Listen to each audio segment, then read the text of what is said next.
Hi there, and welcome to Leadershipization, All Things Leadership. My name is Beth Bergen, and I'm a global leadership and communication coach. I work with executives and with business managers and owners and their teams. And what we do is we focus on all of the aspects of leadership and communication that I kind of package together and call leadership intelligence. And I'm here each Tuesday at 1 p.m. Australian Eastern Standard Time. I live in Queensland, so that's Queensland time. At the moment, it's 2 p.m. in Sydney or Melbourne. Now, we're doing a repeat this week of the topic that I talked about last week. And we're doing a repeat because last week, for reasons that I haven't been able to identify, we had a real technical glitch and I did the whole conversation. However, I sounded just like a squirrel the entire time. So we had to take it down, and we took that down fairly quickly when we realized. So thank you so much for the feedback that I got from the week before, which was about the power of reflection and the value of taking a pause.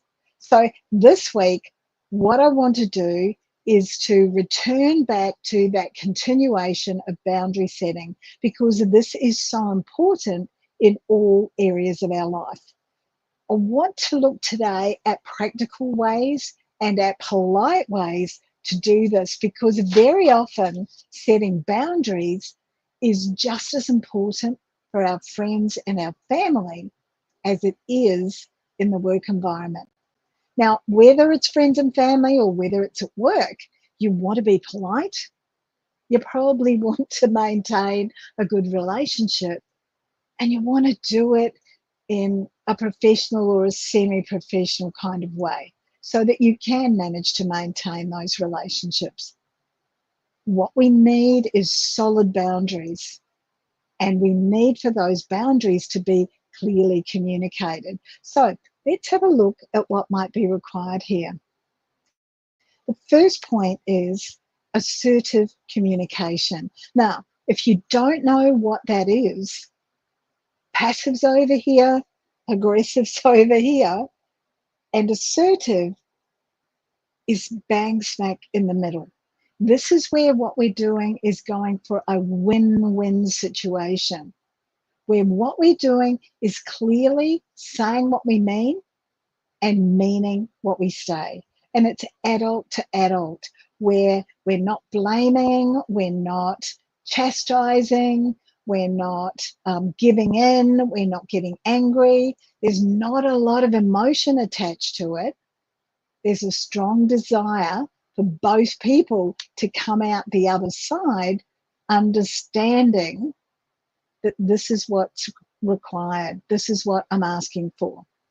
So if you don't know how to communicate assertively, reach out, because that's one of the things. I'm happy to send you a short video about how you can become more assertive in your communication. It's about speaking clearly with the intention of not overpowering the other person, of not bullying them, of not giving in to them, but actually identifying what's known as that win-win. So the first thing to do is to build that assertive communication. Now, one of the things that often happens when we're communicating with people, and it's a little difficult for us, is that we move into a space of justifying our decision. So we make a lot of excuses, and saying no would be a great example of that. Instead of just coming right out and saying no, what we do is we think, oh, I better explain myself. And when we try to explain ourselves, that's when it makes it pretty tough, because we can over justify and people realize that we're not being authentic. Okay, the second point, know when you've had enough. Know when you've had enough. Now, I'll give you an example of what I mean by this. If someone's making a whole lot of inappropriate jokes, you might put up with the first one. You might even listen through the second one, thinking, they'll probably stop soon. If they don't stop, then without any drama, without a big deal, without storming out or anything like that, just quietly let them know, hey, that's enough. Maybe those jokes aren't going down so well. Maybe this isn't the right place. Sometimes people haven't read the room. And because they haven't read the room, they make inappropriate comments. But, it's the same with things like if you're in a movie and you're not enjoying the movie, leave. If you're at a show and you're not enjoying the show, leave. If you're in a conversation, if you're in a meeting and you're being spoken to consistently in a tone that's inappropriate, say so. No big deal. No need to storm out. It's actually healthier for us when we know that we've had enough and we can identify, I'm out of here. I've had enough. I'm going to leave.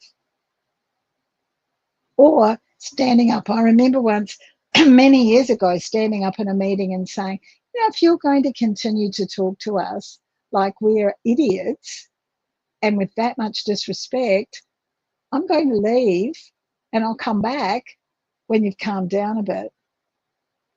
The person in question had no idea that they were speaking that disrespectfully to everyone. So often it's a win-win because you're making an assertive statement. The third thing that I'd like you to think about, and this is a very practical thing, is using I statements. Now that's the letter I. There are three major parts to an I statement. This is going to sound really clunky when you begin. However, it's a great way for you to actually be able to put your communication, wrap your communication around a bit of a formula. So the first thing is when you, and then you quite specifically identify what the behavior is that's bugging you. Now, what a lot of us do here is we don't take one specific behavior. We decide that this is an opportunity to mention 10 specific behaviors, and it all goes a bit pear-shaped because we're looking to put too much in there. So when you and identify the specific behavior, when you leave wet towels on the bathroom floor, specific behavior. So that's your first part. Once you've got that part down pat, the next part, the second part is I feel. I feel. When you leave wet towels on the bathroom floor, I feel frustrated. Now remember, feeling is not thinking. Feeling is feeling. And identify what that feeling is. Is it frustration? Is it anger? Is it despair? Is it sadness? Is it undervalued? Is it ignored? Identify clearly what that feeling is. So when you leave wet towels on the bathroom floor all the time, I feel frustrated. So that's the first two parts, when you and I feel. The third part is because. And this is where what we do is we talk about the impact. What is the impact of that behavior? Now, again, in here, don't make it too long because the other person will stop paying attention. So when you leave wet towels on the bathroom floor constantly, I feel frustrated because the bathroom gets really smelly. It takes longer to clean up. Quite short, quite compact. We want to grab their attention and hold it while we let them know how we're feeling. I hope you can hear and hear this isn't about blaming. This is about clearly identifying that's what you do, this is how I feel, and this is the impact of it. And then as the fourth part, you can actually add in your preference. Now, it's going to sound really weird if what you say is, I would prefer. Some people go, I don't care about what you would prefer. This is what I'm doing. How about picking them up and putting them in the laundry? It would be awesome if you would pick them up and drop them in the laundry. If you're going to drop them anywhere, drop them in the laundry. Something like that would be much more preferable than saying, my preference would be. Okay? Now, this, as I said before, this will sound really clunky when you first set out. However, it's a great framework because it's not about blaming. It's not about saying, every time you have a shower, you leave the etc. It's about saying, hey, quite clearly, when you, and focusing on that one thing, when you do that, I feel this because, and here's the impact, I would love it. It would be so awesome if you do this. You'll find, as I said, clunky to begin with. Practice at home with your family and your friends. Practice, practice, practice, and start to put your own spin onto it, sticking with those initial phrases until you feel really comfortable with it. And you will find that it's a very impactful statement for you to master. Number 4, consistency is gold. Consistency is gold. What do I mean by that? Well, once you've got a boundary, every single time you state it, you consolidate it.